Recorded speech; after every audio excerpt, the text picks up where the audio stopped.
मित्रों, नमस्कार। इस कार्यक्रम में आप सभी का स्वागत है। मैं हूं व्यास सिंह। इधर नागरिकता को लेकर देश में एक नया विमर्श उभर रहा है। एक तो बिहार में जो स्पेशल इंटेंसिव रिवीजन मतदाता सूचियों का किया गया है या किया जा रहा है, उसमें भी ये बात प्रकाश में आई है कि पृष्ठभूमि में है कि यहाँ भी बहुत सारे बांग्लादेश से, बर्मा से और नेपाल से प्रवासी आकर के बस गए हैं, किंतु वे भारत के नागरिक नहीं हैं। और दूसरा विमर्श दिल्ली से और असम तक दिखाई पड़ा है, किंतु यह विमर्श जो दिल्ली से असम तक वाली बात मैं कह रहा हूँ, वह मानवीय संवेदनाओं को झकझोरने वाली कुछ घटनाओं को मिला करके हो रहा है।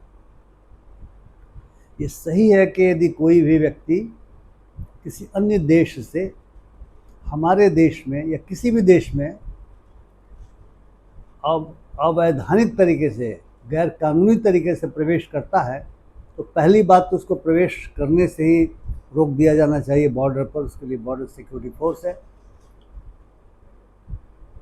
और अगर वो कामयाब हो जाता है तो निश्चित तौर से प्रक्रिया का पालन करके उसे वापस किया जाना चाहिए। जैसा अमेरिका में हम देख रहे हैं कि हमारे भारतीय लोग बहुत सारे अनडॉक्यूमेंटेड चले गए और उसने अपने जहाज़ में भर करके उनको हथकड़ी और बेड़ियों में जकड़ करके भारत का अपमान करते हुए, मैं उसको मानता हूँ, हमारे यहाँ भेजा। जबकि लैटिन अमेरिका में बहुत सारे देशों ने अपने उन नागरिकों को वापस बुलाने के लिए जहाज़ भेजे थे, क्योंकि अगर किसी भी देश के नागरिकों के साथ ऐसी क्रूरता की जाती है, हथकड़ी बेड़ी में जकड़ करके और जबरिया उनको अपने प्लेन में बैठाकर भेजा जाता है, तो इससे उस देश की छवि पर गहरा असर पड़ता है। और अगर देश की छवि पर गहरा असर पड़ता है तो नागरिकों की छवि पर भी गहरा असर पड़ता है। नागरिकों के अंदर भी एक ट्रॉमा की स्थिति पैदा होती है।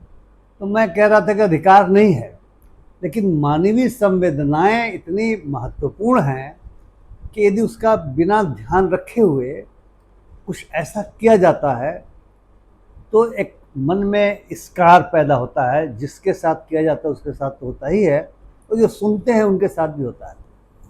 हिंदू ने ऐसे ही दो घटनाओं का, एक का संबंध दिल्ली से है और दूसरे का संबंध आसाम से है, जिक्र किया है। और मैंने पूरी घटना को पढ़ा और निश्चित तौर से वो मानवीय संवेदनाओं को झकझोर करती है। पहली घटना के बारे में हम आपको दिखला रहे हैं, हिंदू में जो निकला।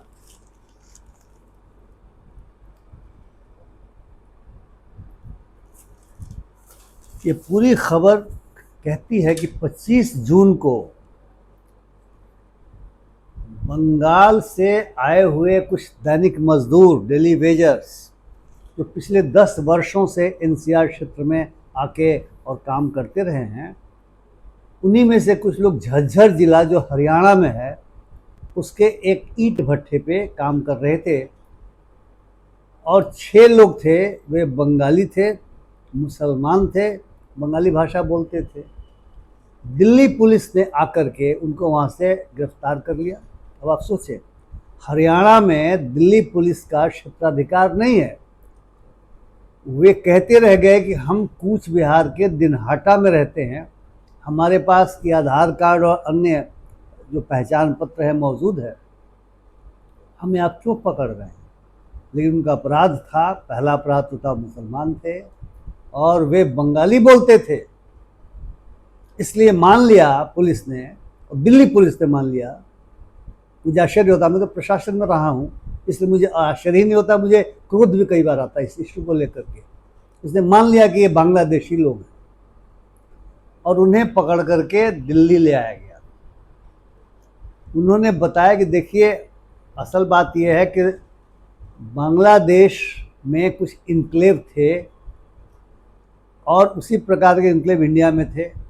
2015 में दोनों की अदला बदली हुई। हम निश्चित तौर से 2015 के पहले जिन इनक्लेव्स में रहते थे वो बांग्लादेश में था। इन 15 के बाद जब संधि हो गई भारत सरकार और बांग्लादेश की सरकार के बीच में, उस संधि के बाद हम भारतीय बन गए और हम जो काम की तलाश में दिनहाटा आ गए। और ये देखिए हमारा ये कार्ड है। पुलिस ने इस बात को समझने की भी कोशिश नहीं की। उच्च अधिकारियों को बताना चाहिए था कि क्या 2015 में इस तरह कोई संधि हुई थी, क्योंकि अज्ञानता हो सकती है, लेकिन अगर कोई बता रहा है तो उस अज्ञान को दूर करने के तरीके हैं। उन्होंने अपने उच्च अधिकारियों को बताया कि नहीं बताया हम नहीं जानते, लेकिन एक उनके डिप्टी कमिश्नर का बाद में बयान आया कि वो शंका हो गई थी, शक हो गया था, सुबह हो गया था।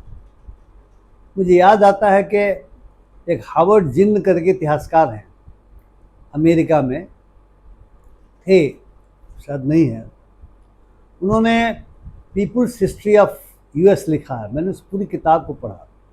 उसमें जिक्र आता है कि जो सिविल राइट्स हैं, जो अफ्रीकन अमेरिकन लोग हैं, यानी जो पहले स्लेव हुआ करते थे, उनके तो सिविल वार के बाद से कोई कानून बना फेडरल स्तर पर भी, और मोटे तौर पर माना गया कि अब सबके साथ बराबरी का बर्ताव होगा, अब स्लेवरी नहीं रहेगी।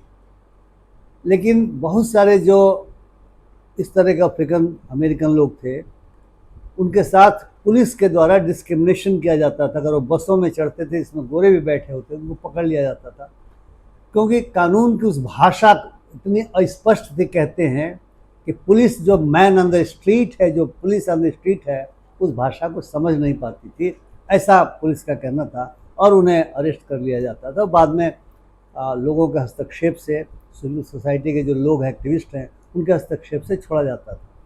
इस मामले में मुझे लगता है कि इसी तरह की वारदात हुई। इन 6 में से एक को तो पीट पाट के छोड़ा गया, 5 के लिए वेस्ट बंगाल गवर्नमेंट ने हस्तक्षेप किया कि आप बंगाली भाषा बोलने वाले को इस वजह से पकड़ लोगे, बांग्लादेशी घोषित कर दोगे क्योंकि वह मुसलमान है। तब उन 5 की भी रिहाई हुई। लेकिन आज की तारीख में जिन पुलिस के अधिकारियों ने अपने क्षेत्राधिकार के बाहर जाकर के इन लोगों के साथ क्रूएलिटी की, क्रूरता दिखलाया, अमानवीय बर्ताव किया, इन गरीब लोगों के साथ अमानवीय बर्ताव किया, उन पर किसी कार्रवाई की जानकारी इस आर्टिकल में नहीं दी गई है। अब दूसरी आर्टिकल अब देखें, ये असम से संबंधित है। ये भी खबर, इसमें 2 चित्र आप देख रहे हैं, ये हिंदू में छपी है और ये मई की घटना के बारे में है। क्या खबर है? खबर ये है कि एक व्यक्ति है जिनका नाम है खैरुल इस्लाम। ये असम के किसी ज़िले में रहते थे। अचानक इनको इस आधार पे कि ये मुस्लिम भी हैं, बांग्ला बोलते हैं, इनको पकड़ करके ब्लाइंड फोल्ड करके, यानी इनकी आंखों पे पट्टी बांध करके, और बहुत सारे अन्य इसी तरह के लोगों के साथ एक ट्रक पर बैठा करके बांग्लादेश बॉर्डर के पार छोड़ दिया गया। नो मैंस लैंड में बेचारे भूखे प्यासे ये लोग समझ नहीं पाते हमारे साथ क्या हुआ। बांग्लादेश की जो वहाँ संभवतया उनकी जो अपनी सीमा सुरक्षा बल टाइप फोर्स है, बंगाल राइफल से, उसका क्या नाम है, उनके लोगों ने कहा हमारे देश में कैसे जाओगे तुम तो इंडियन नागरिक हो, अपने घर पर फ़ोन करो। उन्होंने अपने घर पर फ़ोन करने के लिए फ़ोन मुहैया कराया। इन बेचारों ने घर पर फ़ोन किया और इसी बीच इनकी जो पत्नी है वो घबरा गई थी, परेशान हो गई थी। उसने एसपी, जो ज़िले के एसपी थे, उनको अप्रोच किया और आप देखें कि इसका मतलब थाना स्तर से कार्रवाई हुई। एसपी ने सारे कागज़ पत्र देखे होंगे कि आदमी तो लंबे समय से भारत में रहता है, भारत का नागरिक है। तो उन्होंने हस्तक्षेप करना चाहा। ये बेचारे किसी प्रकार से फिर लौटे, उधर से बॉर्डर क्रॉस किया और एसपी ने माफ़ी मांगी कि आपके साथ गलती हो गया, ऐसा नहीं होना चाहिए। अरे इतना अमानवीय बर्ताव जिसने किया उस पर कार्रवाई की जानी चाहिए। आप किसी को पकड़ के बांग्लादेशी घोषित कर दीजिएगा बिना कागज पत्र देखे हुए। अगर वो बंगाली है, मुसलमान है, यानी बांग्ला बोलता है तो बंगाली हुआ, और मुसलमान है तो भेज दीजिएगा। भयानक स्थिति तो एक रहीमा बेगम नाम की महिला, उसका पूरा परिवार भारतवर्ष में रहता है, लंबे समय से रहता है। उसको किडनी का ऑपरेशन हुआ था, 26 टांके पड़े थे, उसको भी उठाकर कोई बॉर्डर क्रॉस करा दिया गया। और उधर बांग्लादेश राइफल्स ने कहा होगा कि आप नहीं है इधर के नागरिक, कैसे जाइएगा, जाए अपने घर। वो बेचारी किसी प्रकार से रेंगते हुए अपने घर आई। उसके बारे में पाया गया कि गलत तरीके से इनको भी छोड़ दिया गया था, बांग्लादेश का बॉर्डर पार करा दिया गया था। और इस बिचारी के साथ ये हो कि जो टांके लगे थे वो टांके खुल गए और अभी अस्पताल में जीवन और मृत्यु से जूझ रही। यह मानवीय संवेदना को झकझोर देने वाली घटनाएं हमारे देश में घट रही हैं। कई प्रदेशों से जब से बांग्लादेश में शेख हसीना का शासन समाप्त हुआ है, अराजकता की स्थिति वहाँ पर भी है, इस्लामिस्टों का शासन एक तरीके से स्थापित हो गया है। बंग बंधु ने जिस बांग्लादेश की स्थापना की थी, अब वो अंतिम घड़ियाँ अपना गिन रहा है। वहाँ पर निश्चित तौर से जो हिंदू वहाँ पे माइनॉरिटी है उन पर अत्याचार भी हो रहे हैं, मंदिरों को भी तोड़ा जा रहा है।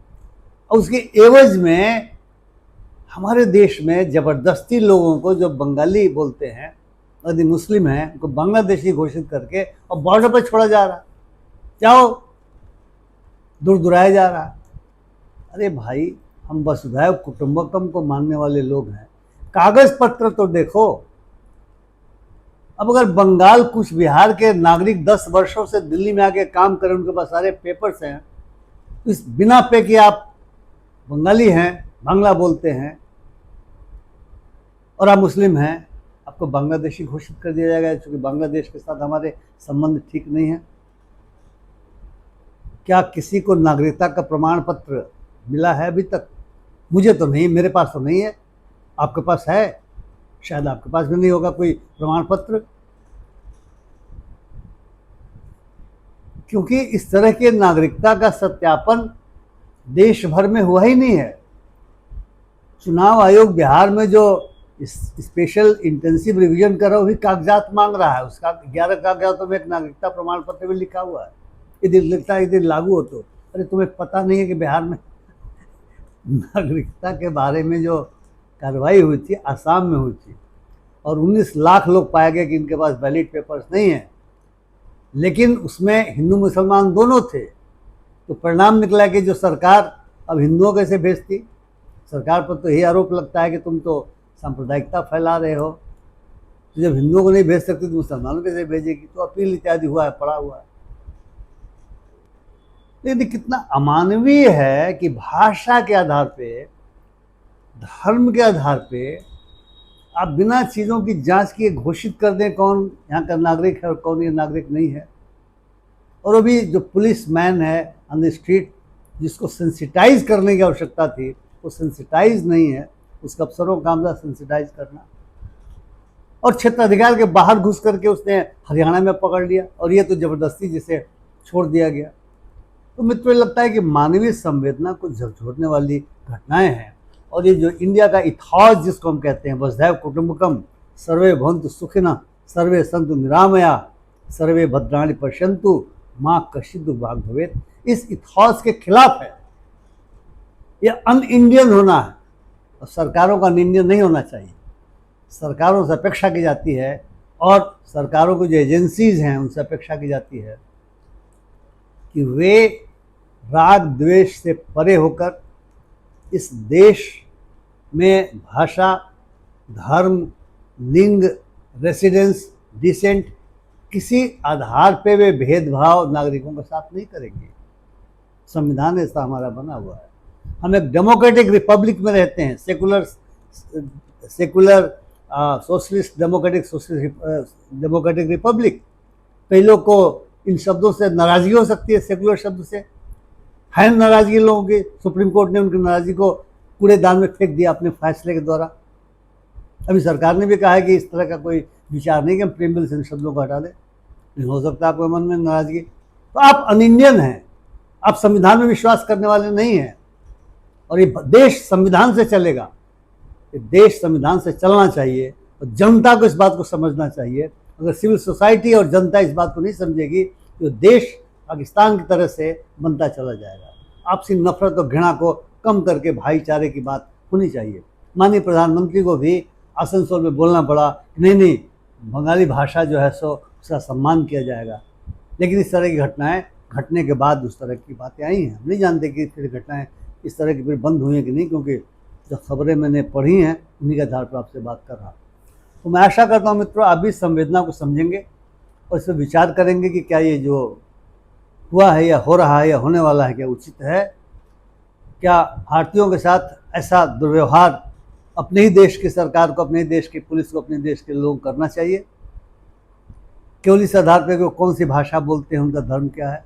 मैं समझता हूँ गलत है, गलत है और गलत है। तो मैं आशा करता हूँ कि आपको मेरी ये बातचीत पसंद आई होगी। यदि पसंद आई हो तो कृपया शेयर करें, लाइक करें, अपनी टिप्पणियों से मुझे लाभान्वित करें। मेरे चैनल को सब्सक्राइब करना न भूलें। बहुत बहुत धन्यवाद। नमस्कार।